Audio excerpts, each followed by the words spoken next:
அனைவருக்கும் வணக்கம். இன்னைக்கு ஹிந்தி நியூஸ் பேப்பர்ல என்ன இம்பார்ட்டன்ட் நியூஸஸ் இருக்கு அப்படிங்கிறத பார்ப்போம். ஸோ டைரக்டா ஆ கிளாஸ்க்கு வந்துடலாம். ஏன்னா இங்கே தான் நமக்கு நியூஸஸ் வந்து இருந்துச்சு. ஸோ ஃபர்ஸ்ட் பார்த்தோம்னா government of group of ministers to review GST rates on health and life insurance அப்படின்னு சொல்லி கொடுத்துருக்காங்க. ஓகே. ஸோ நமக்கு ரீசெண்டாக பார்த்தோம்னா 54th ஜிஎஸ்டி கவுன்சில் மீட்டிங் அப்படிங்கிறது நடந்துச்சு. இந்த 54th கவுன்சில் மீட்டிங்ல என்ன ஒரு முக்கியமான டிஸ்கஷன் இருந்துச்சு அப்படின்னு பார்த்தோம்னா நமக்கு ஹெல்த் அண்ட் லைஃப் இன்சூரன்ஸ்ல வந்து ஜிஎஸ்டி ஹெல்த் அண்ட் லைஃப் இன்சூரன்ஸ்க்கு நம்ம ப்ரீமியம் அமௌண்ட் வந்து பே பண்ணுவோம் இல்லையா? இந்த ப்ரீமியம் அமௌண்ட்ல ஒரு 18% ஜிஎஸ்டி அப்படிங்கிறது இப்ப போட்டுட்டு இருக்காங்க. இந்த 18% ஜிஎஸ்டியை கேன்சல் பண்ணணும் அப்படிங்கிறது நிறைய பேர்த்தோட கோரிக்கையா இருந்துச்சு. அதை பத்தி ஜிஎஸ்டி கவுன்சில் மீட்டிங்லயும் வந்து டிஸ்கஸ் பண்ணிருந்தாங்க. அதுல என்ன சொல்லியிருந்தாங்க அப்படின்னா ஒரு குரூப் ஆஃப் மினிஸ்டர்ஸை வந்து ஃபார்ம் பண்ண போறோம். அந்த குரூப் ஆஃப் மினிஸ்டர்ஸ் இந்த விஷயத்தை ஸ்டடி பண்ணி இந்த டாக்ஸேஷன் அப்படிங்கறத கம்மி பண்ணலாமா இல்ல டோட்டலி கேன்சல் பண்ணிடலாமா அப்படிங்கறத அவங்க ஸ்டடி பண்ணி சொல்லட்டும் அப்படிங்கறத சொல்லியிருந்தாங்க. சோ அந்த வகையில அந்த குரூப் ஆஃப் மினிஸ்டர்ஸை கான்ஸ்டிடியூட் பண்ணிருக்காங்க. ஓகேங்களா, அமைச்சிருக்காங்க.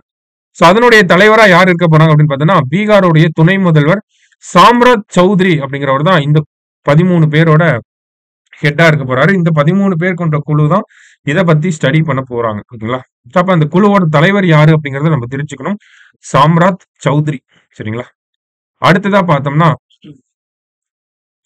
India sense supplies to typhoon hit Laos, Myanmar and Vietnam அப்படின்னு சொல்லியிருக்காங்க.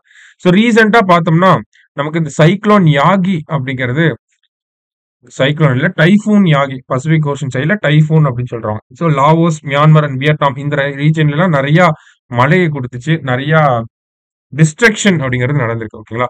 ஸோ இதனால அவங்களுக்கு சப்ளைஸ் ரிலீஃப் மெட்டீரியல்ஸை இந்தியா அனுப்பும், நிவாரண பொருட்களை இந்தியா அனுப்ப போறாங்க.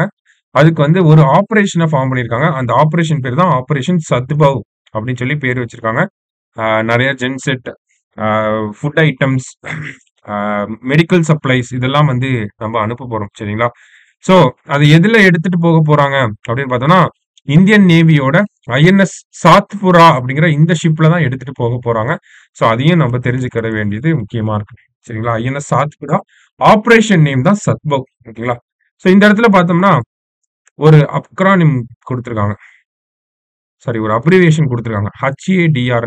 ஸோ இந்த மாதிரி இருக்கிறது கூட நமக்கு இப்போலாம் எக்ஸாம்ல அக்ரானிம்ஸ்லாம் அப்ரிவியேஷன்லாம் கேட்டுட்டு தான் இருக்காங்க. இப்போ HADRனா என்னன்னா humanitarian assistance and disaster relief அப்படிங்கிறது. ஸோ இதெல்லாம் நோட் பண்ணி வச்சுக்கணும் நம்ம. சரிங்களா. ரெகுலரா பாக்குறவங்களுக்கு இது டக்குன்னு கண்டுபிடிச்சிருவீங்க. இருந்தாலும் புதுசா பாக்குறவங்க இதெல்லாம் நோட் பண்ணி வச்சுக்கோங்க. Humanitarian assistance and disaster relief அப்படிங்கிறது தான் HADR. அது கூட கொஸ்டின்ல வரலாம் நமக்கு. சரியா. ஸோ லாஸ்டா பார்த்தோம்னா இன்டர்நேஷனல் பேஜ்ல 2-3 நாளைக்கு முன்னாடி பொலாரிஸ் டான் அப்படிங்கிற ஒரு மிஷனை பத்தி பார்த்திருந்தோம். பொலாரிஸ் டான் அப்படிங்கிற மிஷன்.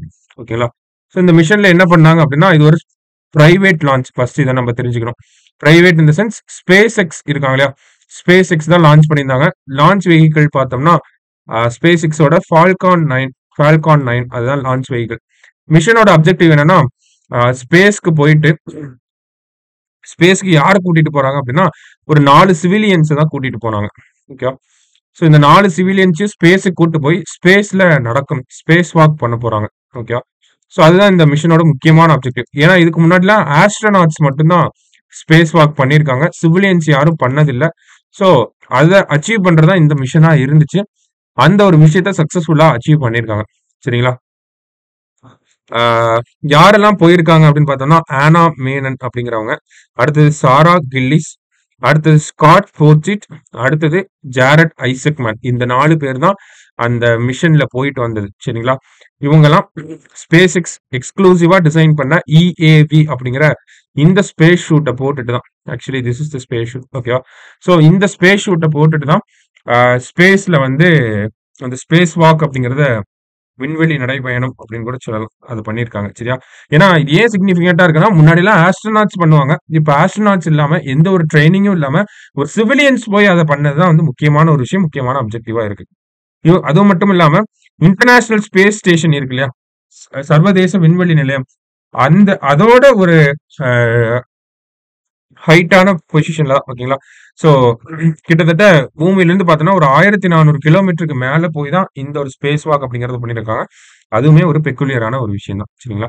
ஸோ இதையும் இந்த போலாரிஸ் டான் அப்படிங்கிற இந்த மிஷன் பத்தியும் கொஞ்சம் தெரிஞ்சு வச்சுக்கோங்க. சரியா? சயின்ஸ் அண்ட் டெக்னாலஜி ரிலேட்டடா.